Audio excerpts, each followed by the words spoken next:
Janasena party Telangana ఎన్నికల్లో పోటీ చేస్తుందని పవన్ కళ్యాణ్ తేల్చేశారు. వచ్చే అసెంబ్లీ ఎన్నికల కన్నా ముందుగానే జీహెచ్ఎంసీ ఎన్నికల బరిలో ఉంటుందన్నట్టుగా స్పష్టం చేసేశారు. ఇక బీజేపీ, తెలుగుదేశం ఏ పార్టీ కలిసి వస్తుందన్నది ఆయా పార్టీల నిర్ణయాల మీద ఆధారపడి ఉంటుందన్నట్టుగా వెల్లడించేశారు. అంటే ఆంధ్రప్రదేశ్లో కూటమిగా సాగుతున్నటువంటి పార్టీలు తెలంగాణలో కూడా కలిసి సాగొచ్చు అనే సంకేతాన్ని అయితే పవన్ కళ్యాణ్ ఇచ్చారు. కానీ ఎవరు కలుస్తారు, ఎవరు కలవరు, ఇవన్నీ తేలాల్సినటువంటి అంశాలు. అయితే తెలంగాణలో తన పార్టీ కార్యక్రమాల్ని అడ్డుకుంటే తానేంటో చూపిస్తా అంటూ హెచ్చరించారు. చాలా పెద్ద స్థాయిలో రెచ్చగొట్టే ప్రయత్నం చేశారు. తెలంగాణ వాదులు, జర్నలిస్టులు, ఎనలిస్టులు, ఇతర అనేక మంది తనను బెదిరించే ప్రయత్నం చేస్తున్నారు. అలాంటి ప్రయత్నాలు చేస్తే వైఎస్ఆర్నే లెక్క చేయలేదు కాబట్టి ఇక ఎవరిని ఖాతరు చేసే అవకాశమే లేదు అన్నట్టుగా పవన్ కళ్యాణ్ వ్యాఖ్యానించారు. సుమారు గంట పాటు తను నిర్వహించినటువంటి మీడియా సమావేశంలో పలు ప్రశ్నలకి సమాధానంగా మాట్లాడారు. అంతకుముందు ఆయన సుదీర్ఘంగా వ్యాఖ్యానం కూడా చేశారు. తెలంగాణలో అసలు రాష్ట్ర ఆవిర్భావానికి ముందే వైఎస్ఆర్ జమానాలోనే తాను తొలుత అరెస్ట్ అయ్యానని, పోలీసులు వేధించినా ఆగలేదని, ఆదిలాబాద్ లాంటి మారుమూల జిల్లాలో అనేక సేవా కార్యక్రమాలు నిర్వహించానని, గద్దర్ లాంటి వాళ్లతో కలిసి సాగానని, ఇలా చాలా విషయాల్ని పవన్ కళ్యాణ్ చెప్పుకొచ్చారు. తెలంగాణకి నాకెంత ప్రేమ ఉందో నేను ప్రూవ్ చేసుకోవాల్సిన అవసరం విమర్శించే నాయకులకు లేదు. నేను మీకు చెప్పాల్సిన అవసరం కూడా లేదు.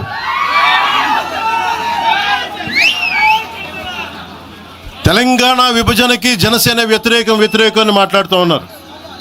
నేను మళ్ళీ చెప్తా ఉన్నా, విభజించిన తీరుకు మేము వ్యతిరేకం. తెలంగాణ కోసం సామాజిక తెలంగాణ కానీ అన్ని కులాలు బాగుండాలి అని చెప్పి మరీ వచ్చాం. పార్లమెంటు తలుపులు మూసి తెలంగాణని ఆంధ్రాని విభజించిన తీరు మీద తప్పని చెప్పాను తప్ప తెలంగాణ సంస్కృతి మీద కానీ తెలంగాణ రాష్ట్ర ఏర్పాటు కానీ ఎప్పుడూ జనసేన వ్యతిరేకం కాదు. తద్వారా తాను తెలంగాణలో కార్యాచరణకు పూనుకోబోతున్నానని, తననెవరూ అడ్డుకోలేరని, అడ్డుకుంటే తానేంటో చూపిస్తానన్నట్టుగా పవన్ కళ్యాణ్ చాలా సూటిగానే వ్యాఖ్యానించారు.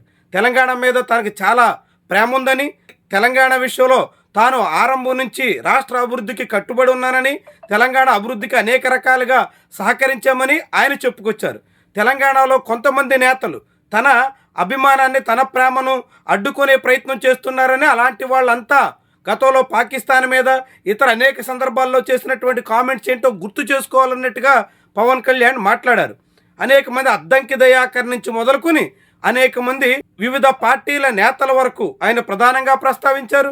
కాంగ్రెస్ పార్టీ ప్రతిపక్ష నాయకుడిగా ఉన్న రాహుల్ గాంధీ, ప్రియాంక గాంధీని కూడా ప్రస్తావిస్తూ ఉత్తరాదిలో పుట్టినటువంటి పార్టీ సౌత్లో పోటీ చేయట్లేదా, వాయనాడ్ నుంచి రాహుల్, ప్రియాంక బరిలో దిగలేదా అంటూ కూడా ప్రశ్నించారు. ఇలా అనేక రకాలుగా అనేక పార్టీల మీద తీవ్రంగా గురిపెట్టారు. అనేక మందిని గట్టిగా నిలదీశారు.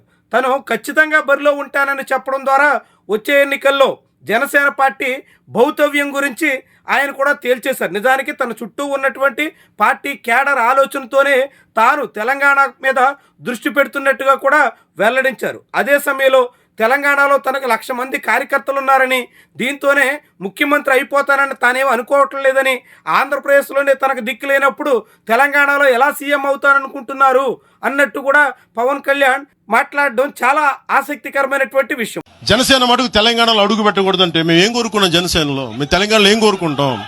పవన్ కళ్యాణ్ ముఖ్యమంత్రి అవుతాడు. ఇక్కడ ఆంధ్రాలోనే దిక్కు లేదు, పవన్ కళ్యాణ్ ఇక్కడే ముఖ్యమంత్రి అవుతాడు. మొత్తంగా ఆంధ్రప్రదేశ్ ఉప ముఖ్యమంత్రిగా ఉన్న తనకు తెలంగాణలో పార్టీ పెట్టే అవకాశం ఉందని, పార్టీ పెట్టి నడిపే స్వేచ్ఛ ఉందని, రాజ్యాంగం ఇచ్చినటువంటి హక్కుల ప్రకారంగానే తెలంగాణలో కూడా తన పార్టీ కొనసాగుతుందని వెల్లడించేశారు. అదే సమయంలో బీఆర్ఎస్ ఆంధ్రప్రదేశ్ కమిటీ పెట్టలేదా, గుంటూరులో ఆఫీస్ తెరవలేదా, ఇలా చాలా రకాల ప్రశ్నలను పవన్ కళ్యాణ్ సంధించారు. తద్వారా తెలంగాణలో జనసేన పార్టీ దృష్టి పెట్టబోతుందని, పవన్ కళ్యాణ్ ఇక్కడి నుంచి తెలంగాణలో కేంద్రీకరించబోతున్నారని క్లియర్గా అర్థమవుతుంది. అదే సమయంలో తన చెరువు కబ్జా విషయాన్ని కూడా పవన్ కళ్యాణ్ ప్రస్తావించారు. అక్కడ కేవలం ఆవుల్ని పెంచేదానికోసం గడ్డి మాత్రమే, గోశాల నిర్వహణలో భాగంగా దాన్ని వాడుతున్నామని ప్రభుత్వం తలుచుకుని అది చెరువు కట్టగా నిర్ధారించి వెనక్కి తీసేసుకుంటే తనకు ఎటువంటి అభ్యంతరం కూడా లేదని వెల్లడించేశారు. అంటే అది ఆక్రమణ అవునని కానీ కాదని కానీ చెప్పకుండానే ప్రభుత్వం తీసేసుకున్నా తనకు అభ్యంతరం లేదని చెప్పడం ద్వారా అక్కడ నిబంధనలు ఉల్లంఘించినట్టుగా పవన్ కళ్యాణ్